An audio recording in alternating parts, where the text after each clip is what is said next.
Kemakruhan adalah larangan yang menghalangi keabsahan, baik itu larangan pengharaman maupun penghindaran, kecuali bila lantaran perkara di luar itu. Selamat datang di TL Channel. Mohon menyimak video ini sampai selesai agar tidak salah memahami materinya. Sebelumnya, silakan tekan tombol subscribe untuk berlangganan dan bunyikan loncengnya agar tidak ketinggalan materi selanjutnya. Dan jangan lupa like, komen, dan share untuk mendukung perkembangan channel ini. Terima kasih. Kitab Taharah. Bersucinya sah, karena larangan, terkait dengan kekhawatiran terhadap bahaya. 5. Asy-Syirazi berkata, jika bersuci, dilakukan dengan air tersebut, maka, bersucinya sah, karena larangan, terkait dengan kekhawatiran terhadap bahaya, dan, itu tidak menghalangi, sahnya wudhu, sebagaimana, jika seseorang berwudhu, dengan air yang ditakuti, lantaran panas atau dingin. Catatan, A. Dalam redaksi Al-Muhadzab, karya Ar-Rakbi, kalimat, jika bersuci, dilakukan dengan air tersebut, maka, bersucinya sah, disebutkan dengan redaksi, jika berbeda dan dia berwudu dengannya, maka wudunya sah. B. Dalam redaksi Ar-Rakbi, kalimat, karena larangan terkait dengan kekhawatiran terhadap bahaya, dan, itu tidak menghalangi, sahnya wudu, disebutkan, dengan redaksi, maka hal itu tidak menghalangi. C. Dalam redaksi Ar-Rakbi, kalimat, jika seseorang berwudu, dengan air yang ditakuti, dan seterusnya. Disebutkan, dengan redaksi, dengan yang dikhawatirkan. Penjelasan, sahnya bersuci tersebut ditetapkan, berdasarkan kesepakatan para ulama. Ungkapan penulis, karena, larangan terkait dengan kekhawatiran terhadap bahaya, dan itu, tidak menghalangi sahnya wudhu. Maksudnya adalah, larangan, tidak bermula dari larangan yang sama terhadapnya, maksudnya, larangan bersuci, dengan air dimaksud, tapi, terkait dengan perkara di luarnya, yaitu, bahaya. Jika larangan itu, berkaitan dengan perkara di luarnya, maka, tidak berimplikasi pada batalnya wudhu, menurut pendapat yang sahih, yang dianut para ulama usyul, di antara para penganut mazhab kami, dan lainnya. Jika ada yang mengatakan bahwa dia tidak perlu mengatakan tidak menghalangi sahnya wudhu, karena makruh tanzih tidak menghalangi sahnya wudhu, maka kami katakan ini salah. Karena kemakruhan adalah larangan yang menghalangi keabsahan, baik itu larangan pengharaman maupun penghindaran, kecuali bila lantaran perkara di luar itu. Maka dari itu, penulis menyampaikan alasan bahwa itu lantaran perkara di luar itu. Sedangkan yang membuat adanya penetapan tidak sah karena adanya larangan penghindaran, sebagaimana salat di waktu haram.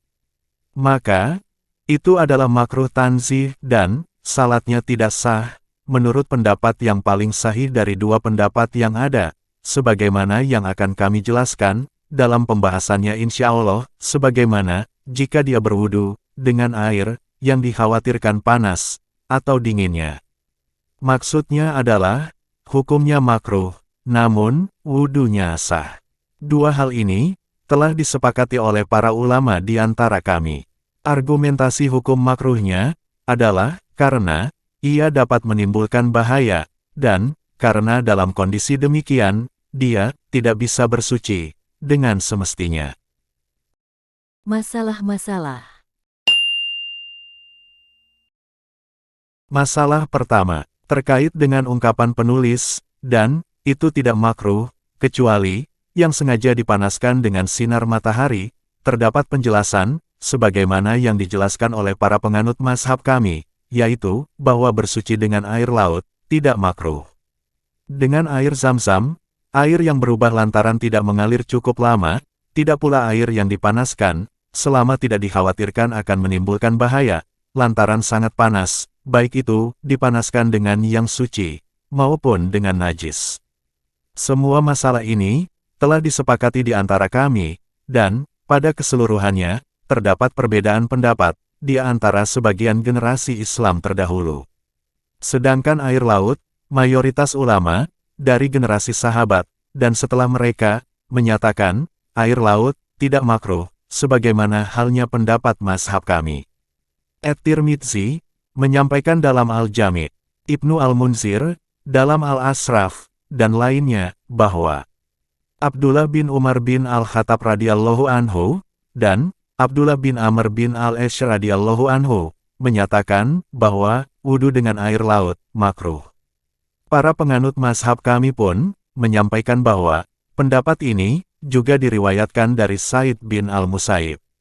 Dia menyampaikan dalil mereka, yaitu hadis yang diriwayatkan dari Ibnu Amr dari Nabi Shallallahu Alaihi Wasallam. Di bawah laut ada api, dan di bawah api ada laut. Hingga dia menghitung 7 kali, dan 7 kali. Hadis ini diriwayatkan oleh Abu Daud dalam Sunan Abu Daud. Para penganut mazhab kami berdalil dengan hadits, ia suci airnya. Juga hadis, air itu suci, karena ia tidak berubah dari wujud asalnya, maka ia serupa dengan yang lain. Hadis dengan redaksi, di bawah laut ada api, adalah hadits dhaif, sesuai dengan kesepakatan ulama hadis. Di antara yang menjelaskan kelemahannya, adalah Abu Umar bin Abdul Bar. Seandainya saja, hadis ini dianggap sahih, tetap, hadis tersebut tidak bisa dijadikan sebagai dalil, dan tidak ada pertentangan antara hadis tersebut dengan hadis, ia suci airnya. Mengenai Zamzam, mazhab mayoritas ulama, seperti mazhab kami, bahwa wudu dan mandi dengannya tidak makruh.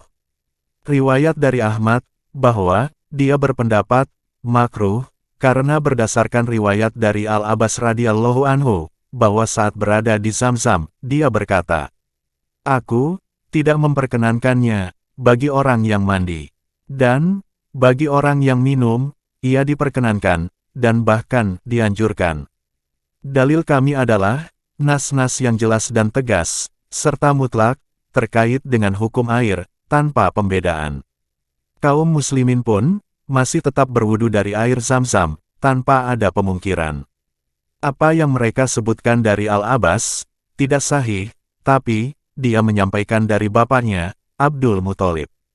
Seandainya, berasal dari Al-Abbas, maka, meninggalkan nas-nas, yang berkaitan dengannya, tidak diperkenankan. Para penganut mazhab kami, menjawab, bahwa maksudnya adalah, dia mengatakan itu, pada saat kesulitan air, lantaran, banyak orang yang minum. Sedangkan, air yang berubah, lantaran lama tidak mengalir, Ibnu Al-Munzir, menukil kesepakatan ulama, bahwa, hukumnya tidak makruh, kecuali, Ibnu Sirin, yang menyatakan, bahwa itu makruh. Dalil kami adalah, nas mutlak, dan, karena, tidak mungkin dapat melakukan pencegahan terhadapnya, maka ia mirip dengan air yang berubah, lantaran sesuatu yang tidak dapat dihindarkan darinya. Menurut jumhur ulama, air yang dipanaskan tidak makruh digunakan. Para penganut mazhab kami menyampaikan dari Mujahid bahwa air tersebut makruh digunakan, dan juga dari Ahmad terkait kenajisannya. Namun, mereka tidak memiliki dalil yang relevan. Dalil kami adalah nas mutlak, dan tidak ada larangannya.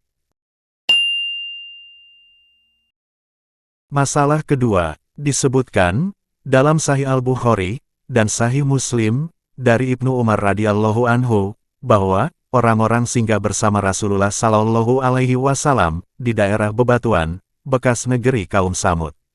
Mereka kemudian mengambil air dari sumur-sumur di tempat itu dan membuat adonan dengannya.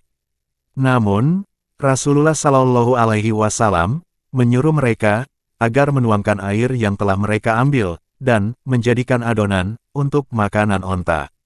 Dan beliau menyuruh mereka agar mengambil air dari sumber air yang dulu didatangi onta betina. Dalam riwayat Al-Bukhari disebutkan bahwa ketika Nabi Muhammad Shallallahu Alaihi Wasallam singgah di daerah bebatuan pada perang Tabuk, beliau menyuruh mereka agar tidak minum dan tidak mengambil air dari sumur-sumur di daerah itu. Mereka berkata, kami telah membuat adonan dan mengambil air darinya. Nabi Shallallahu Alaihi Wasallam pun menyuruh mereka agar menumpahkan adonan itu dan menuangkan air mereka. Menurutku, maksudnya, Imam An-Nawawi, penggunaan air sumur yang disebutkan ini untuk bersuci dan lainnya, hukumnya makruh atau haram, kecuali jika dalam kondisi darurat. Karena ini adalah sunnah yang sahih dan tidak ada yang menyanggahnya. Asy-Syafi'i berkata, jika hadits itu sahih, maka itu adalah mazhabku. Dengan demikian, yang dilarang penggunaannya adalah air dari sumur daerah bebatuan itu, kecuali sumur nakah, dan tidak menetapkan kenajisannya, karena hadis tersebut tidak membahas tentang kenajisannya. Sumur nakah, maksudnya adalah nama salah satu sumur di zaman yang biasanya digunakan untuk menambatkan unta. Pada dasarnya, air itu suci. Masalah ini terdapat dalam ungkapan penulis, itu tidak makruh, kecuali bila yang sengaja dipanaskan dengan sinar matahari.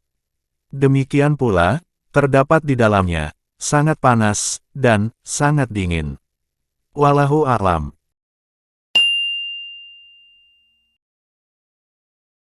Wabillahi taufiq wal hidayah. Waridho wal inayah. Wal afu minkum. Wassalamualaikum warahmatullahi wabarakatuh.